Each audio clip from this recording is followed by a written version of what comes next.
balik lagi di channel Nyai Mistis. Episodenya Story kali ini Nyai mau cerita tentang penyekapan sosialita cantik oleh keluarganya sendiri. Cerita kali ini cukup miris guys. Gimana nggak miris ya? Ada gitu ibu tega banget ngurung anaknya selama 25 tahun. Perkaranya sepele, cuma karena si anak ini jatuh cinta sama pria pujaan hatinya. Meski ada pepatah yang bilang cinta gak pernah salah, tapi lain halnya menurut Nyonya Monir. Nyonya Monir ini memiliki seorang anak perempuan bernama lengkap Madame Wesley Blanche Monir. Duh, namanya ribet banget. Nih, Nyai tulis aja di bawah ya. Yang lahir pada tanggal 1 Maret 1849 di Poitiers, Vienne, Republik Kedua Prancis. Blanche tumbuh di kalangan bangsawan terhormat sekaligus sosialita. Sekitar tahun 1876, Blanche genap berusia 25 tahun. Ia jatuh cinta dengan seorang pengacara yang usianya lebih tua dari Blanche. Si pengacara ini tinggal gak jauh dari rumah Blanche. Suatu hari nih, si Blanche ngomong ke ibunya kalau ia ingin menikahi kekasihnya. Ngomonglah si Blanche ini ke ibunya, "Bu, aku mau nikah sama kekasih aku, Bu. Itu loh, Bu, pengacara yang tinggal di seberang rumah kita." Nah, mendengar permintaan Blanche, murkalah ibunya dan secara tegas gak menyetujui rencana pernikahan Blanche dan kekasihnya. Si ibu yaitu Nyonya Monir menilai pengacara yang hendak dinikahi anaknya ini secara finansial tidak cukup kaya. Semua cara dilakukan oleh Nyonya Monir untuk memisahkan Blanche dan kekasihnya, termasuk melarang Blanche untuk bertemu dengan kekasihnya. Nyonya Blanche dan saudara lelakinya yaitu Marcel Monir mengurung dan mengisolasi Blanche di ruangan bawah tanah di rumah mereka. Stand back! No!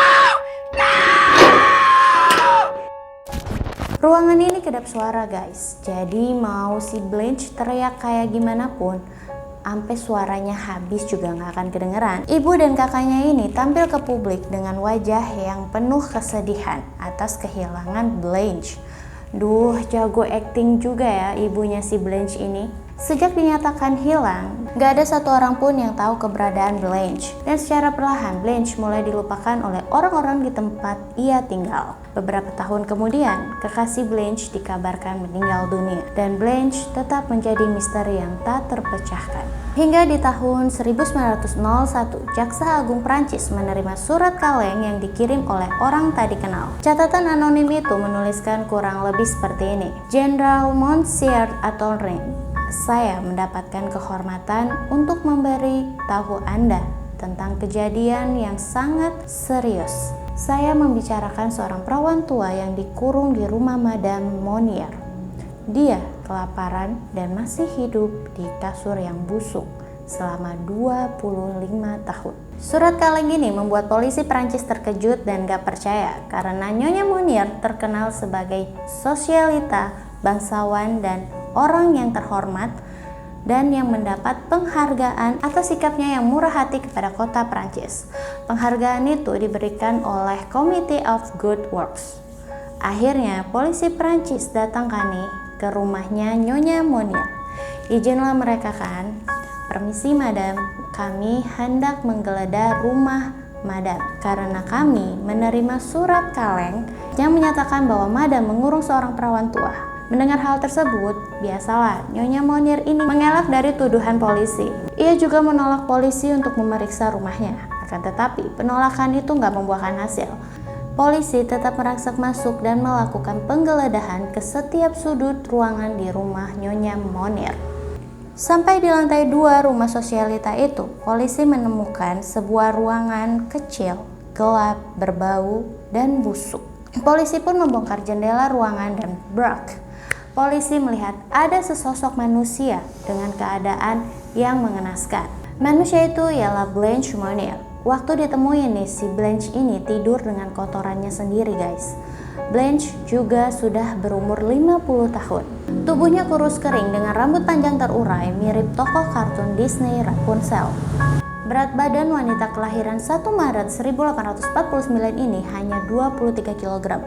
Dan selama 25 tahun, Blanche putus kontak sosial dan gak pernah melihat matahari. Saat itu juga Nyonya Monir dan saudara laki-laki Blanche dijebloskan ke penjara. Ia pun mengakui seluruh perbuatannya terhadap Blanche, anaknya. Keduanya dinyatakan bersalah dan dihukum, tapi kemudian Marcel, kakak dari Blanche ini dinyatakan bebas dari segala tuduhan karena cacat mental. 15 hari berada di penjara, ibu Blanche meninggal dunia karena melihat massa yang marah dengan apa yang ia lakukan terhadap putrinya sendiri. Blanche sendiri dilaporkan mengalami beberapa penyakit seperti anoreksia nervosa, skizofrenia, eksibisionisme, dan korpopelia. Blanche dirawat di rumah sakit jiwa yang berada di Blois, Prancis. Pada tahun 1913, Blanche dinyatakan meninggal dunia. Dan ceritanya atau kisah hidup dari Blanche ini kemudian menjadi sejarah kelam perjalanan hidup manusia. 25 tahun tinggal di ruangan kedap suara, gelap, bau, dan dikasih makan juga makanan basi pula. Semoga kisah Blanche ini bisa jadi pelajaran buat kita dan mudah-mudahan kedepannya nggak ada lagi Blanche yang akan datang.